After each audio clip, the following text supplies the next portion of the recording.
मनोज जरांगे पाटील मराठा आरक्षणाच्या मागणीसाठी मुंबईच्या दिशेने रवाना झाले आहेत। लाखो मराठ्याच्या साथीने मनोज जरांगे पाटील यांनी आंतरवाली सराटीतून मुंबईच्या दिशेने कूच केली आहे। तर आज आंतरवाली सराटीतून निघालेला मोर्चा येत्या 26 जानेवारीला रोजी मुंबईत धडकणार आहे। यावेळी छत्रपती शिवाजी महाराज यांच्या पूर्णाकृती पुतळ्यासह हे मराठे मुंबईच्या दिशेने रवाना झाले आहेत। दरम्यान राज्य सरकारला मनोज जरांगे पाटील यांनी 20 जानेवारीपर्यंतची मुदत दिली होती।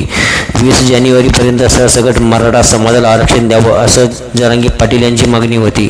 मात्र सरकारने ही मागणी पूर्ण केली नसल्याने मनोज जरांगे पाटील मुंबईच्या दिशेने रवाना झाले आहेत। आज सकाळी जरांगे पाटील जालन्यातील आंतरवाली सराटी गावातून मुंबईच्या दिशेने रवाना झाले।